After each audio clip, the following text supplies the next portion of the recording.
All right, welcome in. It is episode 89 of the Three Guys Talking Ball podcast. It is the Steve Smith, Mike Ditka, Doug Baldwin. Probably not Doug Baldwin if you. No, never mind. That was Percy Harvin. Never mind. Mercedes Lewis edition of the podcast here. We've reached, crazy to think, we've done 89 of these. Dude, Doug Baldwin, towards the last 3 or 4 years of his career in Seattle, slept on. Underrated receiver. Very good fantasy. You knew you were going to yeah. get at least a touchdown, or if you were in a PPR league, he was clutch for he'd always get it seemed like he was always good for like 8 or 9 catches a game, or anytime it was like a 3rd and 25 and Russell Wilson would scramble around for 30 yards. Somehow Doug Baldwin was always open. But dude, I remember 2015, Seahawks were playing the Steelers like week 12 or 13, so right around the end of the regular season for fantasy. I needed a win to get in the playoffs. Russell was my quarterback all year, and Baldwin was coming on after a good week the week before. So I picked him up off the waiver wire, and they both went off for like 65 points. And I got the dub that week, and I was like, let's go. Doug Baldwin and Russell Wilson for the win. I remember that game. There was some random game in 2015 against the Steelers. Because I think that was Ben Roethlisberger got knocked out with a concussion that game, I want to say, or something like that. Yeah, I think he did. But I remember before he got hurt, it was a high-scoring game. Yeah. It was, even whoever came in for him, too, I think was able to score quite a bit, too. Would that have been Landry Jones? The Landry Jones era in Pittsburgh? Actually, you might have been right. Yeah, Mr. New Mexico himself. Yep. But yeah, Doug Baldwin slept on as a wide receiver. Yes. And now training camp is underway. We're going to have football on Thursday already. The Hall of Fame game is Thursday night. The game between the Packers, or not Packers. Okay, now we're already, I guess, into a bit of midseason form of saying the wrong teams, but the Jets and Broncos in whatever week that is just got a lot more interesting. High school football in North Dakota starts on Thursday as well, so getting excited there. I guess today, as you guys are listening to this, we're recording this on Monday, but very, very exciting times going on. The Twins suck. Our podcast definitely did not. We did with Brandon Warren last week is not related to the Twins sucking. Has nothing to do with it. Yeah, we just suck. We just lost to the Royals. Like swept. Like we suck ass. This is like almost like somebody should do a full Frank Fleming rant, impersonate him for how bad that was. This motherfucking team has no. Yeah, we suck. I think it's simple. I think you kind of become numb to it, where it's just like, all right, right around the 500 mark, barely got to lead the division.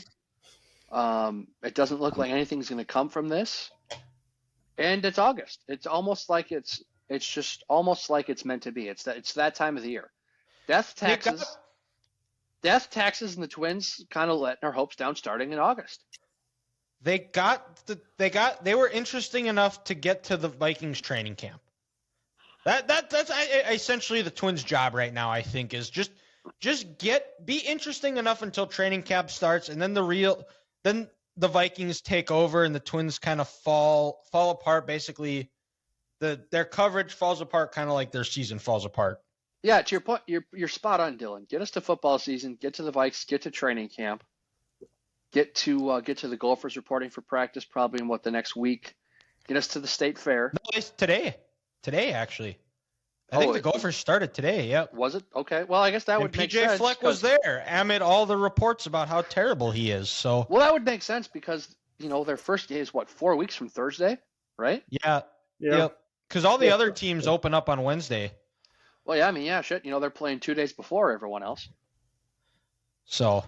Yeah. Ethan, now, do you have any comments on the accusations of actually bogus accusations about PJ Fleck?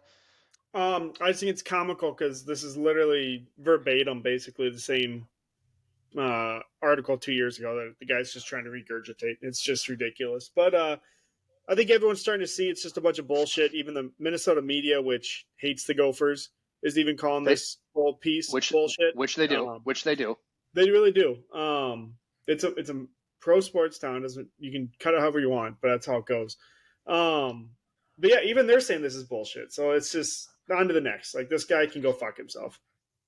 Well, I mean, if you're not going to be able to actually come out and if you're going to remain anonymous, you're a coward and actually have some stones and put something behind it rather than, oh, I didn't get the play, so I'm going to try and get this coach fired. That's which pretty much it's kind of the nature of where we're at with college sports, where if things don't go well right away, oh, well, I'm going to say the coach, it's toxic culture, he's racist. I'm just going to try to ruin this guy's life because I was too lazy to put in the work and not be willing to do what it takes to compete at that level, because it's tough. It's a grind. We understand it, but the guys that go in and embrace it and take it and are able to handle getting coached hard, which is part of it too, is you're going to get coached harder than you ever have in your life. And if you're not able to handle it, you're probably not going to be a great employee either. And that's my 2 cents on it. Sack up or just shut up and move on. Well, and guys, kind of like what I said 2 weeks ago. We were talking about the Northwestern thing and then comparing it to what happened at Iowa 3 years ago now. You know how you could also tell this report was bogus?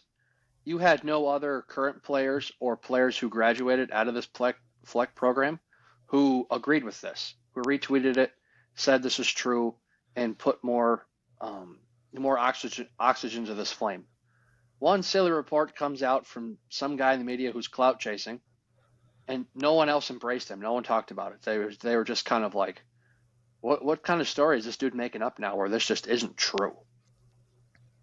And like Ethan said, he tried it 2 years ago. He tried it again, thinking that, oh, people will forget about me, or maybe they forgot about last time, or for some reason, the world we live in today, everyone just jumps on things whenever there's a victim out there. Nobody gets a fair trial anymore. Nobody gets due process. So I'm going to try to bury this guy at the stake, and that didn't work out. So I guess we have something to look forward to in 2025 when this guy tries it again.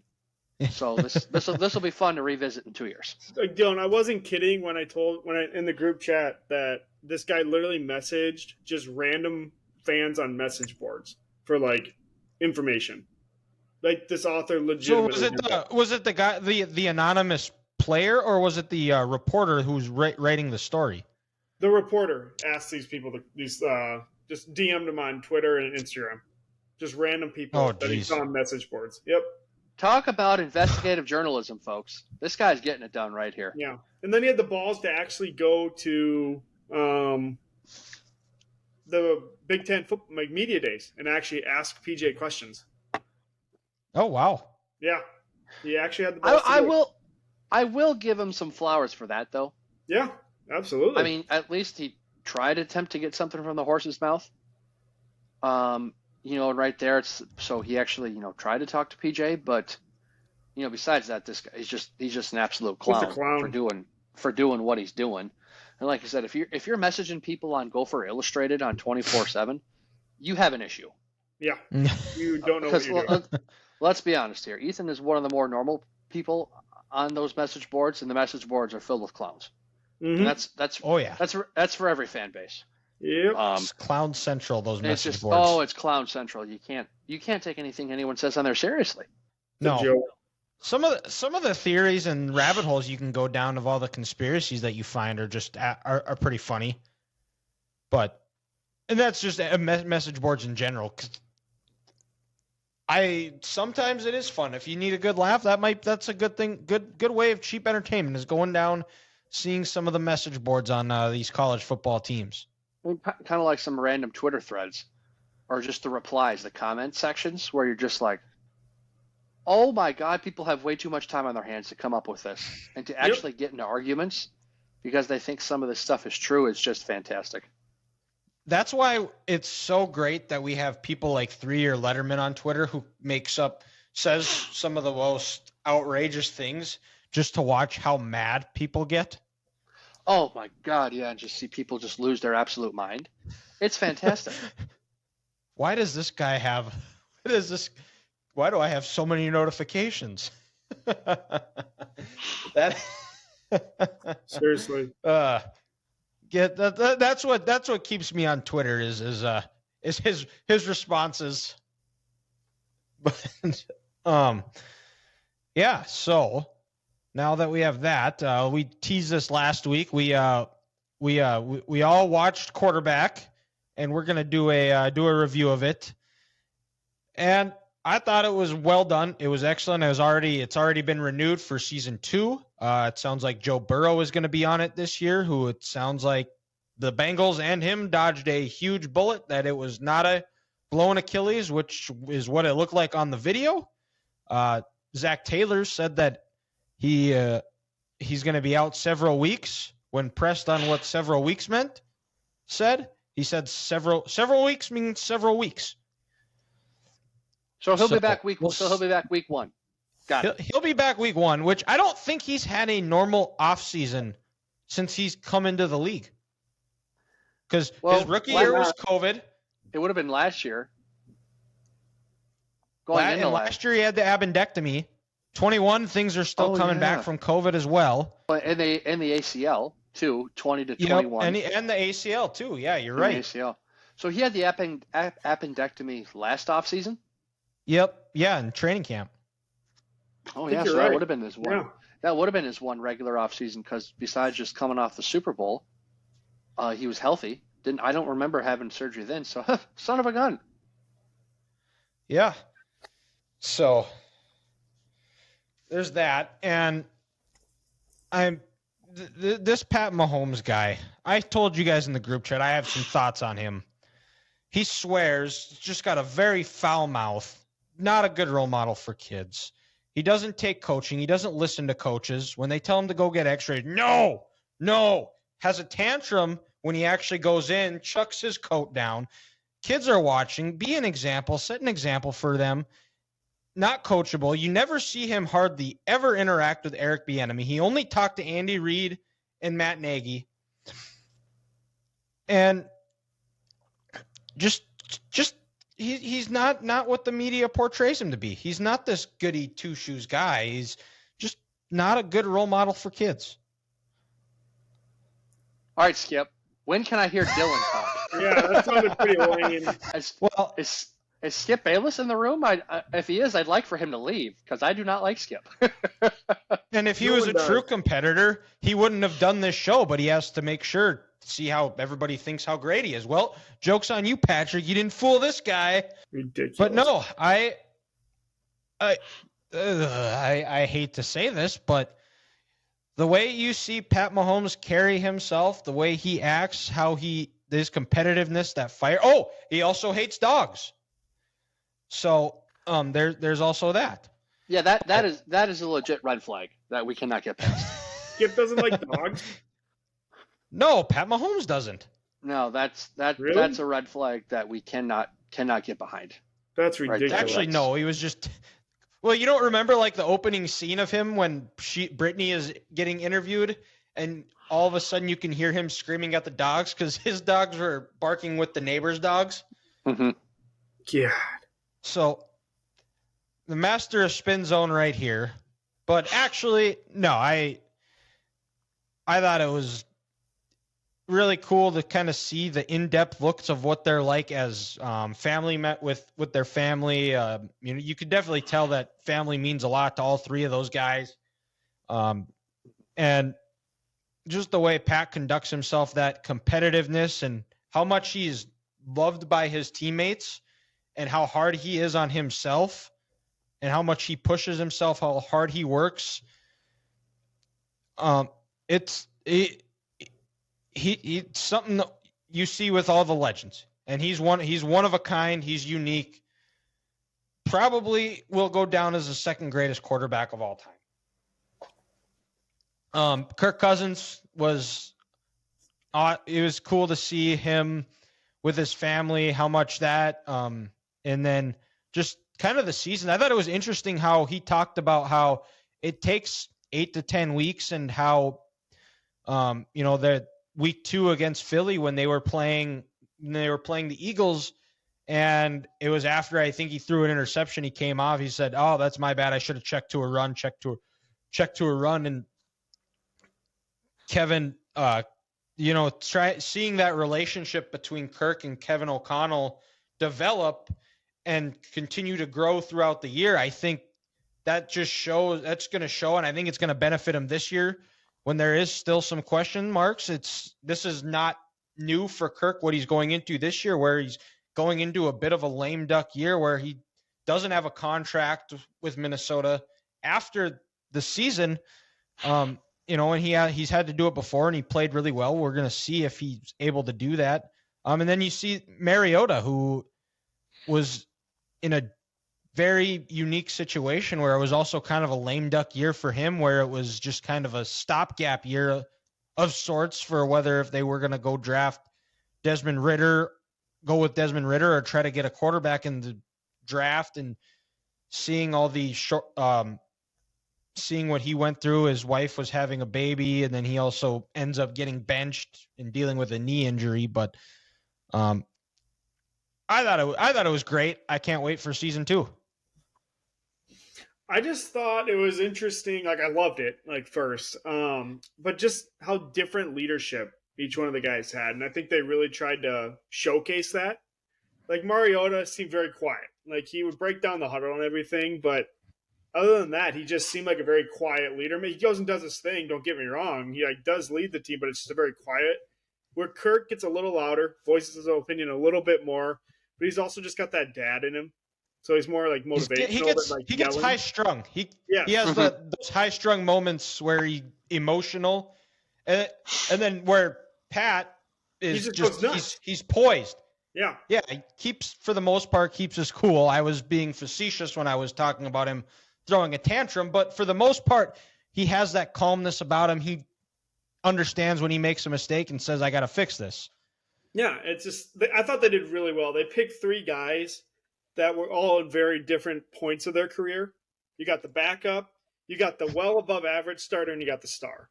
So just how they each live their lives, how different, that you can see how they are viewed by their team. Like Patrick's like the guy.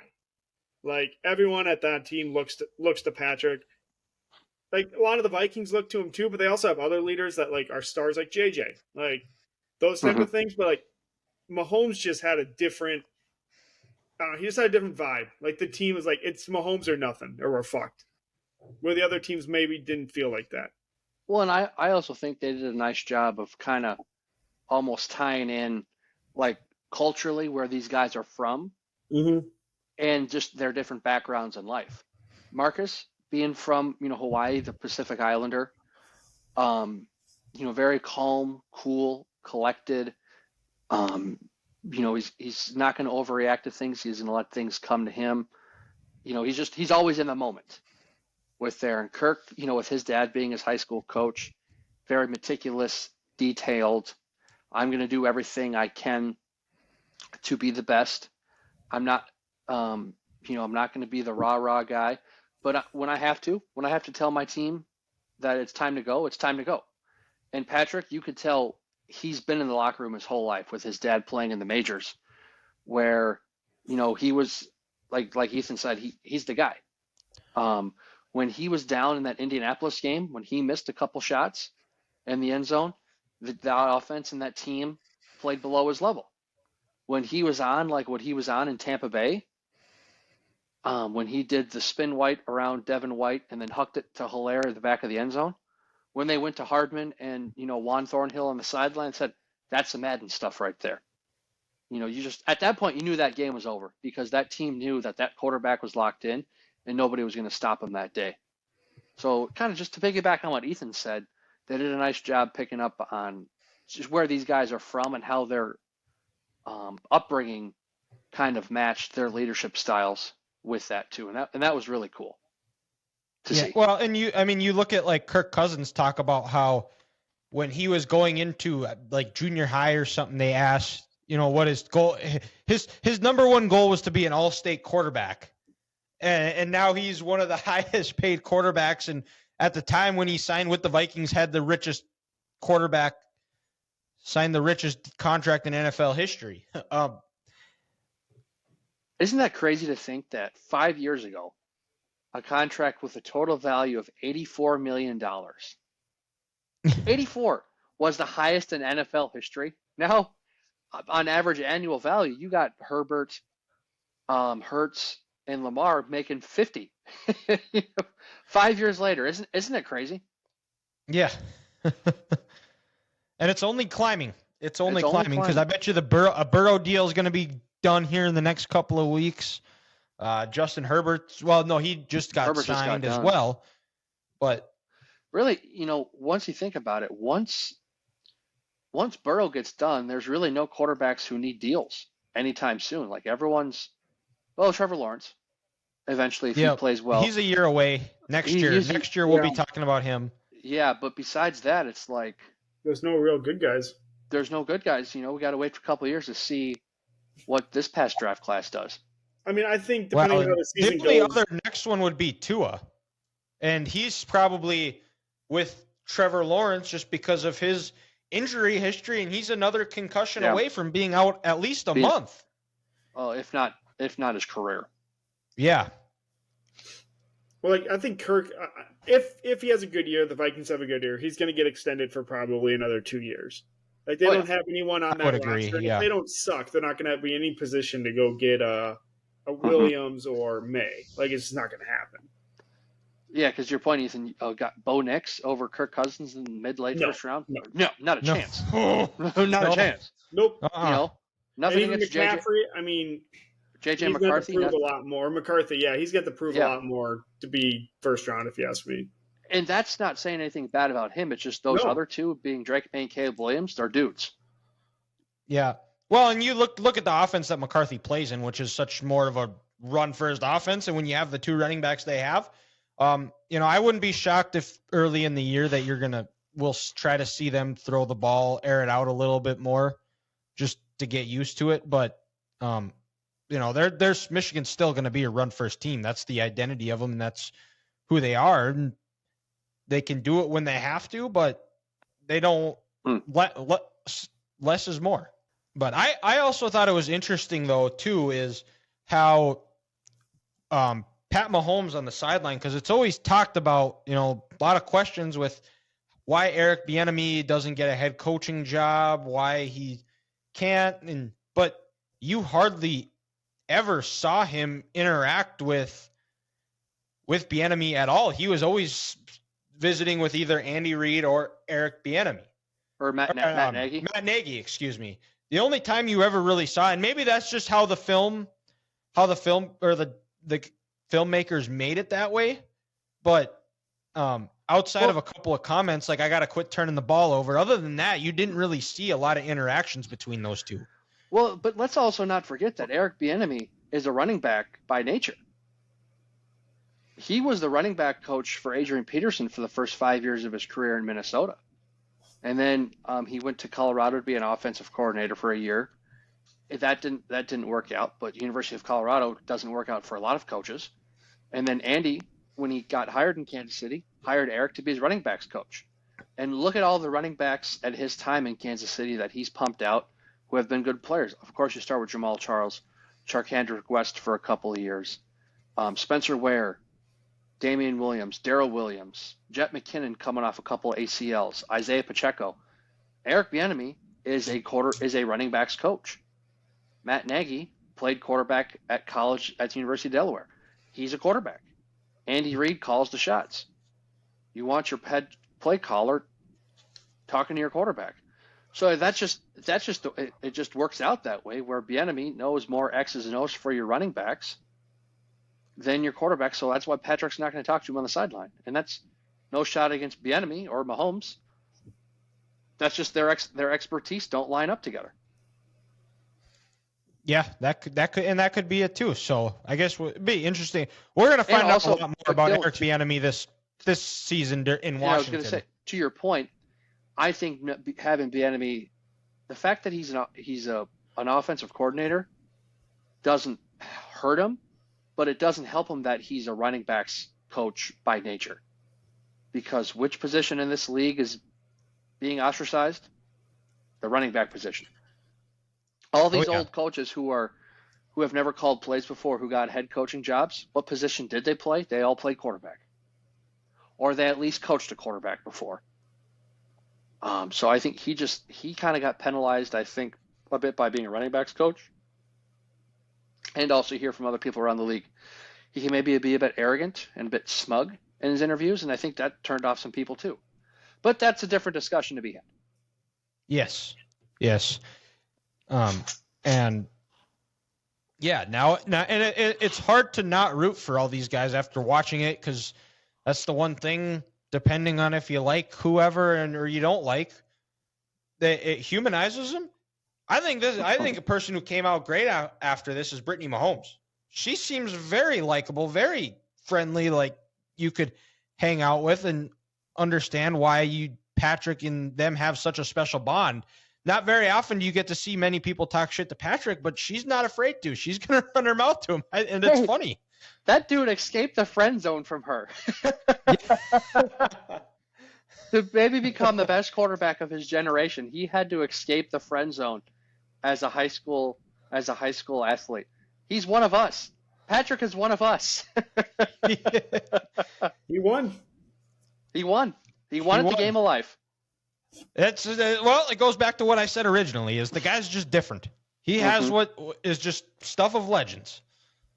You know, it's also funny. Another thing, this is the only thing that me and Pat Mahomes have in common, guys. The only thing right here. A hatred of taking pictures. I agree. That earlier, was it the week 2 game after they played the Chargers on Thursday? It was his birthday, and she wanted to take all sorts of different photos, and he's rolling his eyes. Oh my God, do we have to do this? Come on. And she goes, Patrick, I'm pregnant. The lighting's better over here. We need more pictures. He's like, really? I just want to be done with this. Come on. That was kind of funny. That's usually how it goes. Women always want their pictures. That's like going to any family event, how the women want pictures. Nobody wants to take them, but usually I'm the one that ends up being the guy like, come on, let's round everybody up. Let's just get this done with to make them happy, because as long as they're happy, everything else is going to go smoothly. They want these for the memories. This isn't about us. Let's just get it done. Let's get it over with, and then we can go back and have fun. The more we fight, the longer it's going to take. Oh, couldn't have said it any better myself, but you know what? My same stubborn way, I'm going to throw a fit. I'm not going to want to be there. I'm going to roll my eyes, and it's going to be the same song and dance. Well, and usually like for like family pictures and stuff, like family events where like you're going to look somewhat presentable. The ones that grind my gears is like the ones that like old people like to take, where you're like just sitting there, or like you're sitting at the airport. You just look like garbage. You're tired, you're crabby, and they're like, smile. It's like, why are we taking pictures here? Like it's like the photo. It's like the photo everyone has to take when they get done with their surgery. And they're like, surgery was a success. And you show up to people and they're like, oh, you look great. No, I don't. No. I just woke up from anesthesia. I don't feel good. I'm in a cast and in a wheelchair. Get that phone away from me. The anesthesia is still strong. It's still strong. I'm still kind of coming to my gears a little bit right now. Get that thing away from me. Can we all just be happy Jackson Mahomes was like non-existent in this whole film? I'm glad you said that. That was fantastic. He was there in every suite, but they never talked to him. They never put the limelight on him. Because he raped a woman, so that might do something to it. Yeah. Yeah, but also there was, I think, rumors before this year anyway that Patrick was telling him, hey, you got to calm down. Like, you're using my limelight to be an asshole in public, and we just can't do it. So that probably helped things too. But yeah, assaulting a girl outside of a Kansas City bar is not a good look either. No, and then you go in like you own the place, because my last name's Mahomes. People need to just cater to me. Yeah, hey, my big brother's Big Bad Patrick. I can do whatever I want. No, that's not how it works. But I don't But know. Of all the episodes, guys, I honestly think my favorite one, or the one where I was most involved with, was how they all talk about how they do their recovery differently, Yeah. and just the actual pounding that these guys take week in and week out. Kirk getting into the cold tub, right away, at least, knee or waist deep, and bringing that chiropractor to his house, to iron out those kinks. Was it three times a week, twice a week? And It was, something I think, Monday and Friday, I believe. yeah, something he learned from Santana Moss, Mm-hmm. a long time ago in Washington. also a And number he's 89, actually. no, Good yes, thing you brought yes, that up. yep. So something just Kirk that Santana played 13 years at the wide receiver position, and he had someone come home, and Kirk learned that, and he said, you know what? How can I be the best player I want to be? I'm going to call a local chiropractor and invite him to my house. Like I said, getting into the tub there, and then Patrick hiring his former trainer from Texas to move up and work out with them, 3 times a week in his off days to keep his body better. Because earlier in his career, he mentioned he had a couple high ankle sprains that he felt like he didn't bounce back from, but ever since he hired his trainer and brought him up, he felt like he's been able to recover better. And if he has a small high ankle sprain or anything like that, it doesn't affect him.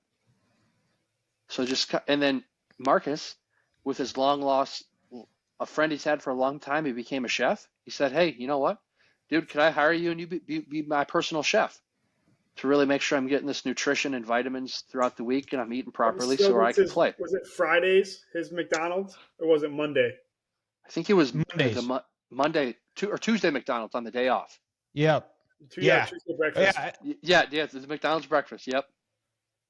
And that was the other thing, is like how the mental aspect of it too, where Kirk Cousins says he doesn't do anything football related on Tuesdays at all. That was his one day escape that he felt that he needed to kind of just not have, because he feels that he needs to be involved, because I mean you are as a quarterback, you are for most of the day or during season, you're at the facility for pretty much 18 hours a day, and that one day is just kind of your escape to get away from everything and be dad, be husband, take the dogs for a walk, take your kids to preschool, go to Barnes and Noble and look at books. And talking about how when you're younger, you're reading how Dwayne Wade got to how he was an NBA All-Star and an All-NBA player and how you're trying to get there. And now when you're reading it as an adult, as a 34-year-old quarterback, you're reading how he took care of his body better. And maybe you're trying to pick up on some things that he did that can help improve your game. That was really cool. So he said, you read it, a 16-year difference, 14-year difference, and it changes your mindset when you're reading the book. Yeah. That was cool. But I'm with Kirk. I like how he just takes a Tuesday and doesn't do anything football related, because, we all have jobs in this world, and we're not professional athletes, so we get 2 days off a week. Well, the 2 days I'm not at work, guess what? I'm not thinking about work. And to your point, Dylan, when Kirk is working 75, 80 hours a week, you need one day to just not be football, because then I think sometimes with Kirk's brain, it works so much. Sometimes he can kind of overreact and overthink. You need that day to just kind of get away and decompress. Like he said, the Philadelphia game, first play of the game, they had a run called. He should have checked out of a pass because it was a bad look. It was still that new offense. Him and Kevin were still getting used to that relationship. And it was a bad play. He overthunk it, and it affected him the rest of the game. When you're thinking like that, sometimes you just need a day to just decompress and, be Kirk. Don't be Kirk Cousins. Yep. Just be Kirk. Yeah. Yeah, and then the way he sends back how much he appreciates the fans and tries to write back a letter to everybody that sends him some sort of fan mail too. Mm-hmm. I thought that was really cool. And how the hell did they get his address? That's what I'm wondering. I think they send it to the Vikings facility, and Because you'll see that a lot too, Like, where they forward guys it? will. Yeah, well, yeah, Or he just takes them home with them. they just put it in like his like locker or something. Oh, Probably. okay. They might have mailboxes. That would be my there. guess. Yeah, I think that's what it is. That's wild. So, mm-hmm. Also, another aspect that I really liked in being in hindsight, watching quarterback after the season and after what the Chiefs did to the Niners in, week 7, when they put up 44 on the number 1 defense in the NFL. Patrick, he had to know going into that game, seeing how aggressive the San Francisco safeties were, where he could finally lick his chops and he could say, we're going to take this thing over the top and we're going to go into their building and we're going to just absolutely thump them. It was kind of cool for him to finally admit that, hey, someone's being a little aggressive and we're going to be able to go out here and have a little fun with these guys and just huck up a bunch of points on them in their building. It was kind of just like, Imagine San Francisco, you're being a little aggressive here, a little too confident, D'Amico, and Patrick's going to pick you apart. And they did. After his first interception, they couldn't be stopped that day. And the funny part is everybody thought after the Tyreek Hill trade, the Chiefs were not going to do anything. They were done. And then they were actually better offensively without him. Mm-hmm. Well, you know what's crazy in that game, guys? That was it the 3rd and 20 in the fourth quarter when they were up by like 16 points when he hit Scantling for that 60-yard bomb? Who did Scantling beat in man coverage? Travarius Ward, a former Kansas City Chief, who always was a little, he never had the top end speed and he could be a little grabby, but if you could get a clean release on him, he couldn't catch up to you. Other teams took advantage of that. And who do they take it out on? The former teammate. It was kind of just the icing on the cake that day. It's like, hey, we don't need Tyreek Hill. We're going to put up 44 on the best defense in the NFL in their place, and we're going to end this game against a former player of ours. Yeah. And I think that wraps up quarterback. If you guys haven't seen it, go watch it. It's a great watch. There's a couple of other documentaries on Netflix that are coming out that I think we might as well review. The Johnny Manziel era at Texas A&M is going to be out, and the Urban Meyer Florida Gators is going to be. That's going to be Florida amazing. Gator one. I believe August 2nd. I believe it comes out. That Florida Gator one, dude, is going to be absolutely epic. It's going to be crazy. So what I'm thinking is back-to-back weeks, because then 2 weeks after that we'll have guests on doing some college football previews. We will review here. I gotta look here and see what the I don't know. Where is it? But you're probably right. Who knows? It's probably the 2nd because I feel like Netflix releases stuff every Wednesday. Could be. Okay, Untold. Swamp Kings. Oh, wait, no, that's coming August 22nd. And then Johnny Football is coming August 8th. So that comes out on Tuesday. So God, I hope they just get all these juicy details of how much the donors gave him under the table. It's got to be just epic. Especially all that oil money. Absolutely. All that oil money down there in Southeast Texas. They have the richest donors in the fucking NCAA. Oh yeah, dude. They got pocketbooks for Catholic fucking oof. Just Catholic. They just got oil money for days down there. They're like the Saudi Arabians of the United States. How the Saudis are paying $1 billion for soccer players. We're just giving out $10 million for a college football quarterback. Yeah. So I guess we won't be, because I thought they came out August 2nd, but it doesn't.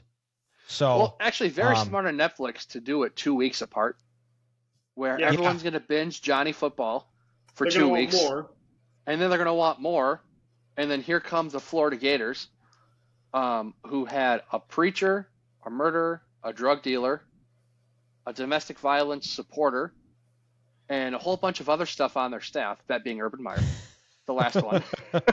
Yeah. And don't still a sore subject for some Ohio State fans about that one. You don't want to. And also someone who don't say that one too loud. And someone who also believes in doing stuff outside of your marriage. Ooh, sorry, Urban. Sorry. Hey, Grant. Grant, being a football coach is a grind. Yeah, yes, it is. I just got to go back to Ohio Bar and have some beautiful blonde woman sit on my lap outside of my marriage, but that's okay. Yeah. I'm gonna stay in Cincinnati and take a private jet home. Yeah. But yeah, to quote Urban Meyer, it's gonna be unfucking believable. It is. And with that, now that training camp's underway, Grant, now you're gonna don't let it go to your head, but you're about to have 2 segments in a row. So first one is gonna be some training camp stories. We'll just do one each week until the season starts here. So what is a training camp story that you have that you remember that you can share with us? I think you were gonna like this one because this is about 10 years ago, the Vikings for training camp, they implemented an autograph zone where, each day after practice, instead of doing what every team does in the league, where you have a whole bunch of crazy fans surrounding the fence line with pennants, footballs, jerseys, and Sharpies, and you're trying to get a player to sign it, and they're signing a million different things. They had a tent set up outside of Blakesley Stadium where they had specific days for autographs. Well, and then, it was, one day it would be wide receivers, and one day it'd be running backs and quarterbacks and linebackers and defensive backs. That's what they have now. But, 15 years ago, it was the free-for-all. And God, when I was, probably in 4th or 5th grade, I was a young kid. This was still the Dante Culpepper, Mo Williams, Randy Moss, those guys. And, I had a pennant, and I'm trying to get these guys to sign it all the time. And I'm seeing Dante Culpepper. He's real close to me. He's real close. And I'm like, I'm going to try to work my way over and see if I can get Dante's autograph. I mean, because he is the guy at the time. He's the guy. I'm getting real close. I stick my pen out there. Dante grabs my Sharpie. And I'm thinking, yes, I'm going to get Dante's autograph. The horn rings. That's the cue for Mike Tice to bring him inside. What does Dante do? He hands me my pen back and turns and goes to the locker room. He can't even. He couldn't even. Talk about getting blue balled. He couldn't even finish my autograph, and I think I got I think either Mo Williams or Moeldes Moore just before that, and I was just gonna get Dante's, and he had my pen in his hand, and the horn rang, and he turned around and went to the locker room, and I was like, "You got to be kidding me!" That's what I should name. That's what I should name the episode. Dante gives Grant blue balls. Oh God, it was awful. Blue balls by Culpepper. Blue balls by Culpepper. But and speaking of autograph, guys, I think I've told you this story before, but I haven't said it on the podcast here. I don't know. Let's say I was 11th, 12th grade, high school. I live in Mankato. It's a summer afternoon. I didn't have to work. I'm gonna go watch practice. So what I'm gonna do? I'm gonna go up on a park just outside of Jake's Stadium Pizza. I'm gonna walk over by myself and just watch practice. And it happened to be the day that running backs were doing autographs. Well, AP was the guy at the time, and he wasn't in the autograph zone because they were expecting 5,000-6,000 fans there to try to get AP's autograph. So what they did is they handed out tickets, like scratch-offs, to every fan that walked through the door. 150 people were going to get a scratch-off that won. And if you won, you were guaranteed to get Adrian's autograph because you specifically went onto the actual Blakesley field and he was away from the crowd. Well, I walked through the Shields tent and some guy gives me a scratch-off and I'm like, well, I'll get a quarter or I'll use my car key to see if I can win this thing. I'm like, I'm not going to win. So I take the Trailblazer key. I'm scratching it off. And I'm reading it and it says, I'm looking at it and it said, you are a lucky. And I'm like, holy shit. I'm gonna get this thing. I'm getting AP's autograph. You are a lucky winner of the Adrian Peterson autograph raffle. Yes!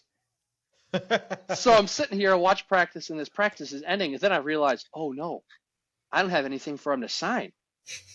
So right as practice ends, I run back to like the Shields tent and I buy a picture, of AP running. I think it was against the Chargers in that 2007 game when he ran for 296 yards.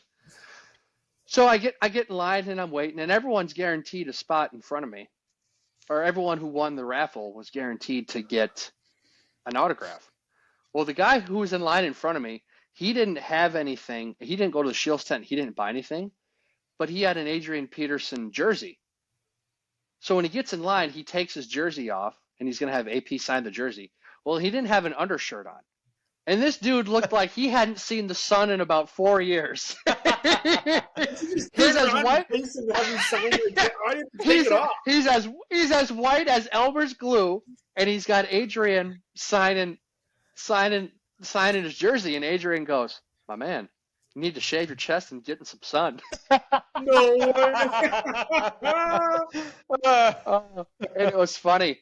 But yeah, right here, guys, I'll show you. This is my AP autograph right here against the Chargers. Adrian Peterson all day. That's cool. Yeah, that right is there. Fancy. Look at that. Nice. So yeah, that's gonna be with me everywhere I go. And Hannah says my signature is sloppy. Yep, you can't read it, but you know what? You can read the all day, and that's all that matters. So that's hanging up on the room right there. So it was just really cool. Like I said, just a random day, in high school. I'm gonna go watch practice just cause summer, nothing else to do, and I happen to win the AP autograph. And the ironic part about that, or the sad part about that, is this: you had a lot of people probably drive in from South Dakota, Iowa, northern Minnesota, thinking, "Hey, we'll spend a weekend in Mankato. We'll watch the Vikes. We'll have a good time. Maybe we can get AP's autograph." Some ungrateful 17-year-old kid who lives in town who would go to a third of training camp practices every year because it was free walks in and he gets the autograph that day. Yeah, you probably should have just gave it to somebody, you selfish fuck. Yeah. Yeah. Grant, you could have been a commercial. I know, but that could have been on a Bally Sports commercial where they do the cover and I won. And then there's a little kid that's just crying that lost. You could have been the guy that gives him, "Here you go, kid." Oh, and since we're talking to Adrian Peterson, can I tell one more AP story? No, save it for next week. Okay, this is a good one. Okay. I think I know which one you're talking about. Mm-hmm. But that is that's a new series I guess we're starting, is Grant's training camp stories. So yeah. Dante gave me blue balls, and I got Adrian's autograph. Yeah. That is that is quite a sentence right there. Mm-hmm. But yeah, so I guess Grant, we'll kick it back to you for Curveball of the week. Okay. So, last night Ethan and I we went and we saw Oppenheimer. Great movie, by the way. It was great. It was great. I strongly recommend everyone just go see it. Mm-hmm. Are you guys going to the Barbie movie next week? No. No. We didn't even get it in Dickinson. Oh, really? Good for you. Yeah. We got the Barbie movie though. Oh, you did. Oh, you fuck didn't get fuck that. I thought you got Oppenheimer, not Barbie. Well, that's a bunch of horse shit. Yeah, so we did not get Oppenheimer. I was They pissed. gave you Barbie out in western North Dakota in the old oil fields, but they didn't give you Oppenheimer? Uh-huh. Oh, I'm never visiting you again. I'm never visiting you out there. That's you a can come lawsuit see me. if I've ever heard one. Yeah, that's ridiculous. Unless it's changed where we have it now, but I don't. I doubt it, because Barbie's doing better than Oppenheimer in terms of value in the theater, so they're not going to get rid of that. Yeah, my mom drug my dad to it, and my dad said it was terrible. I definitely believe that. So well, it's a marriage. It's like this, when they make the joke. My wife wanted a cat, I did not want a cat, so we compromised and got a cat. Harry needs to learn to say no. Yeah, well, when you've been married for 40 years, the best advice he said he ever got was "Yes, dear." So yeah, I'm gonna be honest. If Hannah tried to drag me to that, I'd put marks on the floor. I would just scratch and claw to not go. Respect. You'd throw such a fit, she wouldn't want you to. Yeah, but if she's dragging you there, that means you're still going. So it's the same result. No, I would stop. No, I would hold my own. I'm a man. Okay. I mean, she doesn't want to go anyway, so it's fine. But I'm just saying. He's got a winner, folks. He's got a winner. That's a keeper. Yep. So yeah, we went to see Oppenheimer, and Robert Downey Jr. fantastic. Cillian Murphy, fantastic. Christopher Nolan, fantastic. And it got me thinking. I'm just curious, guys. Of all time, who's your favorite actor of all time? And I want to know some of your favorite movies by said actor. Ooh. It's got to be Vince Vaughn, Dodgeball, Wedding Crashers. I mean, come on, the dude is hilarious. What's with Jennifer Aniston? Is it The Breakup? The breakup. The breakup. Even him and Reese Witherspoon in Four Christmases wasn't too bad. Like, he is just fantastic. Couples Retreat. That was a good one by him. Yep. Couples Retreat. Neighborhood Watch. God, all the good ones. Yeah, when he grabs the dude's dong and he goes, "Magnum my ass." Oh, God. Just fantastic. But that shouldn't surprise us because you can't have a serious conversation with Ethan. He's a giant goofball. Yeah. And what is Vince Vaughn? A giant goofball. Giant goofball. Yep. A little bit of a hot take. I didn't think The Breakup was that great of a movie. It had the one really good line of "My sister's been through a lot of dick." Other than that, I didn't think that movie was as great. It's known for that one line, but overall, Vince Vaughn is a tremendous actor. And Old School as well. You can't forget about that one. Old School. Yep. You also want to know, and even like his cameo in Anchorman. Yes. Yeah, with the big fight scene. Fantastic. So, mine, that's so hard because it's hard to, if I had to pick, I don't know if I could nail it down to one movie either though, Well, you can get multiple movies. Look at what we just did with Vince Vaughn. We just ran off, 10 movies right there, 8 movies. Yeah. But there's certain ones, certain genres, actually, I think I would have to go Sylvester Stallone. He was incredible in Rambo, incredible in Rocky. Really, the only two that you ever have to mention with him, and really the only other movies that I've ever seen him in. But for that, or Tom Cruise, between Top Gun and Mission Impossible, Jerry Maguire, A Few Good Men, incredible movie. Oh my God, incredible movie. Well, dude, Dylan, even Sylvester Stallone at 75 to do the Tulsa King the way he did. Yes, exactly, and the Tulsa King. Yep. Mm-hmm. Absolutely By the way, incredible. Thanks for telling me about that fantastic show. It is. And you can never go wrong with Will Ferrell, which also a crazy stat here. Fun fact: Friday on a Thursday, recorded on a Monday. He got it. He got it. Wow, he finally got it. Yep.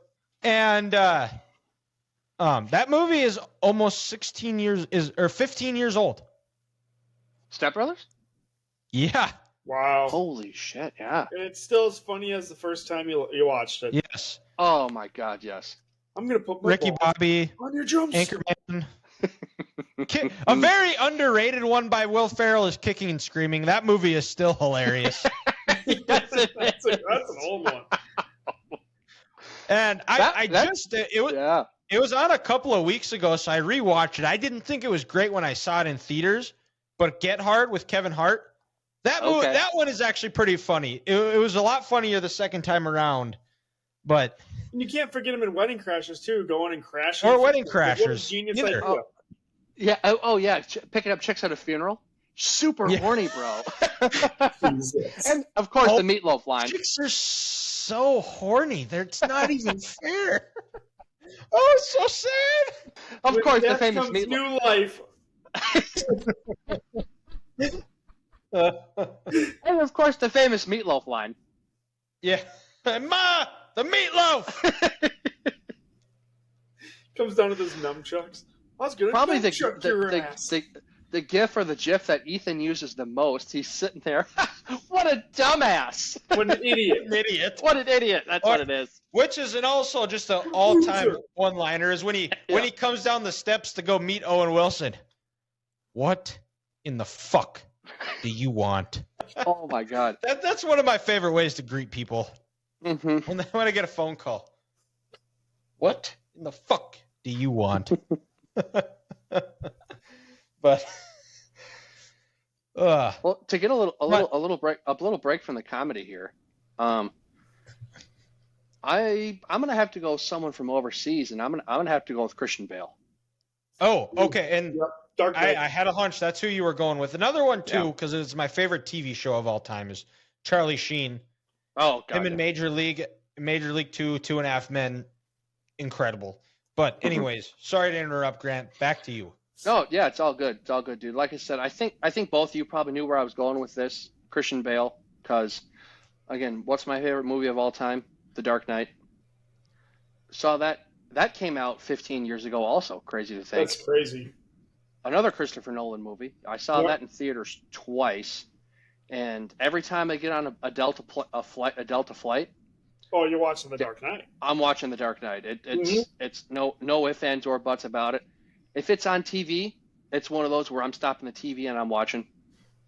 Christian, also in American Hustle, Ford versus Ferrari, American Psycho 10 years ago, or 20 years. Yeah, Vice. Plays a hell of a Dick Cheney. Hell of a Dick Cheney. Plays a hell of a Dick Cheney. He was in Public Enemies, being the FBI agent who killed John Dillinger, him and Johnny Depp. And then I'm drawing a blank on that boxing movie. Is it the Fighter? Yes. Yeah, where he's so. Yes, that's another great movie. He just anything Christian Bale is in, he just knocks it out of the park. Like the dude just doesn't miss. Yeah. I thought you were gonna go Jake Gyllenhaal since he was in your new favorite movie Barbie, and then how he was an absolute liability at cornerback. No, that's Ryan Gosling. Or Ryan Gosling. Damn it. Ryan Gosling. I don't know why I get those two mixed up, but yeah, I thought that was definitely going to be you two. Well, yeah, Your Ryan Gosling, guy. like you said, people, they love him in Ken and The Notebook, but let's not forget how much of a liability he was at cornerback for the Titans. He was. Yep. Got benched multiple times. Multiple times. And speaking of honorable Denzel. mention, Adam Sandler. Adam Sandler, yep. Big Daddy. Oh my Grown God. Ups He is is a Grown-ups. all-time classic. Grown Ups. Billy Madison. Thank you. Happy Gilmore. Big Daddy. Big Daddy. Yeah, Big Daddy and Happy Gilmore classics. I really like Just Go With It too. Yep. That's a good one. There's a lot. But yeah, you mentioned Denzel and Remember the Titans. Well, Ryan Gosling, Remember the Titans. Denzel would be probably my number 2 on my list. Al Pacino, also very, very underrated. Mm-hmm. Yeah, there's like you said, Dylan. There's just so many. Robert De Niro, another one too. Robert De Niro. Yep. Yep. Meet the Fockers. Meet the Fockers. It's Dirty Grandpa. crazy how the Robert De Niro that we know is the guy in Meet the Fockers and Dirty Grandpa, and he also did Goodfellas, The Godfather, what's it? Taxi? Yeah, or Heat. I think it was Heat. I think he did both. He's like he's the taxi driver in New York City where he's got schizophrenia. Yep. Just all sorts, crazy, all sorts of good movies like that. And a soon-to-be dad at 80 years old. Wait, you know who's another actor we forgot to mention in one of the best television shows on TV nowadays? Is Kevin Costner. A Bronx Tale. That's another good one you're thinking of. Yep. Kevin Costner. Kevin Costner. Bull Durham, Field of Dreams, Dances with Wolves, Yellowstone. God, he was sleeping with Halle Berry in the 90s. How much more alpha can you get than that? For the love of the game. I mean, he was the guy. But to your guys' point, we could just have this conversation forever. We also didn't mention Leo. Yeah, nope. The Revenant, incredible. Incredible. Titanic, there was definitely room for him, Rose. Jack Dawson could have fit on that door. He took one for the team. Calm down. He was great in The Departed. He made Ocean Gate possible. He did. He did. Thanks to Leo and James Cameron, Ocean Gate happened.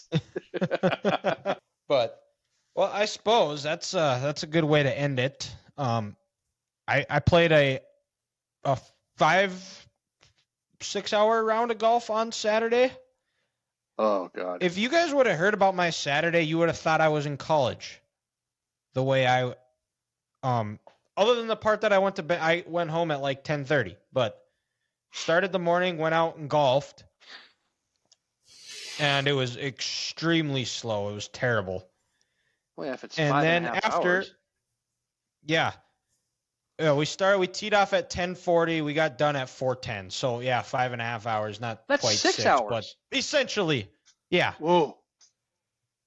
And then I had a buddy. He's moving down to Dallas, so he was having his going away party. So I went over, had a beer with him, said goodbye, and then Cody and his fiance had some friends that were having a darty. So went over there and played beer darts, like day drinking. That's what the kids call it these days. My sister told my parents about it once, and my parents talk about going to darties, and I can't unhear it, which is just weird to think of my parents saying the term darty because they're old. But I think I would disown my parents if they used that phrase. That'd be a little it's concerning. Sorry, Daryl. Sorry, Mary, but I can't talk to you anymore. Daryl's retired now, so I bet he's going to be going to all sorts of darties now. I can only imagine. I mean, that man has got nothing but time on his hands to do. But I tell you what, Yeah. he does nothing, and it takes him all day to do it. Yep. And I was there for I don't know how long.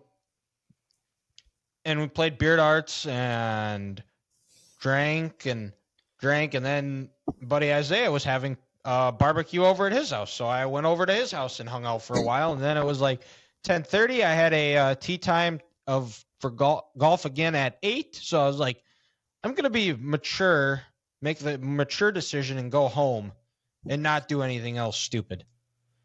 Look at you. Yes. So that's what I did. And it, You know what we really call that, didn't people? Before our matter. eyes. We call that growth. Yeah, I wish it would have benefited more, but it didn't. Ooh, and golfed like that's a bummer. shit. And like none of us golfed good at all. So I guess that's kind of a plus that we were all able to kind of laugh at each other. Hey, you know what they say? Misery loves company. Yep.